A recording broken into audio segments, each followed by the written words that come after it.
there's always characters, but like Dave Good is definitely the one that everyone talks about.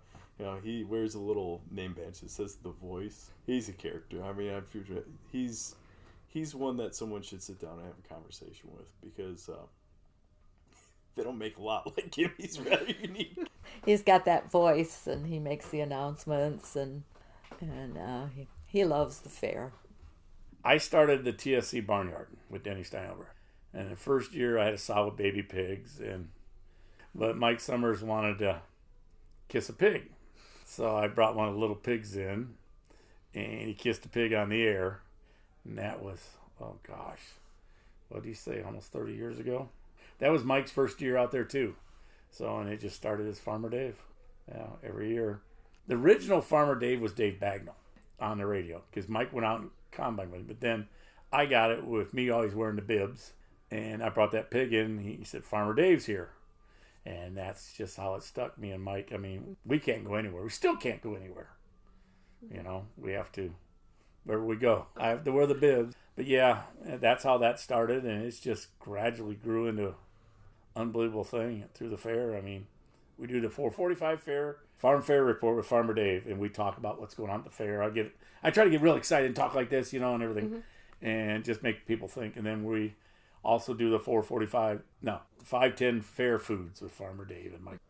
Farmer Dave and the Mullet Man. And we will go get new vendors and bring them up, and I'll talk about their sandwiches. There was a group that was having a hard time, the Walleye Girls, I call them.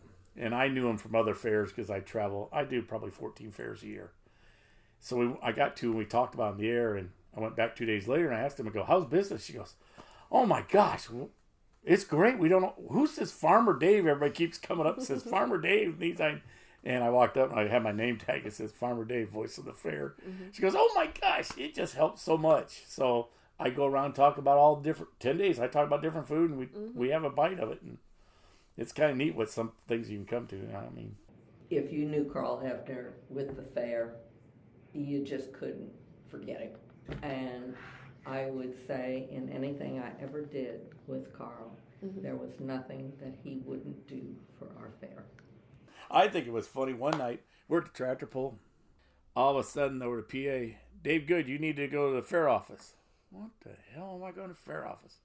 So I get in, and the girls, Shirley Kneifel and Miss Noost, and they were the secretaries at the school too. And I go, you guys called me? Yes, you're an uncle. I'm going, okay, you called me in here to tell me I'm an uncle? I've got nieces and nephews already.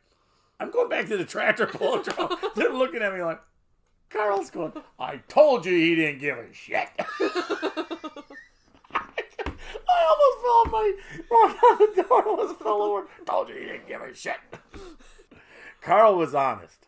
Carl was a great guy. He loved the fair. I mean, they should have buried him at the fairgrounds. The sheep superintendent, Rich Hendricks, he always smoked a cigar, and he would take his wet cigar every once in a while and put it in your ear. It's like, oh God. And so that year with that lamb, I had two in the same class, and all that whole morning was walking him and trying for him to lose a little bit of weight so he could be in the class below. So Rich would like, all right, sure, let's weigh your lamb again. He'd let me walk it in there, and I don't know how many times I weighed it. Did not change at all, but he would laugh at me. Keep going, keep trying.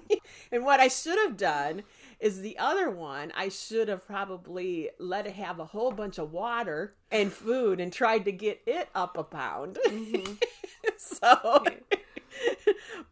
Bruce Glasser, he was on the fair board. He might still be on it, but he's always at the fair. And I would just, like, growing up, because we've been friends for a long time, see him every year. He ran the TSC Barnyard for a long time, which after I graduated and then started working, I did some programming in there. So I worked with him on that. It's weird if I go and don't see him there. Like, he's just always there. Yeah.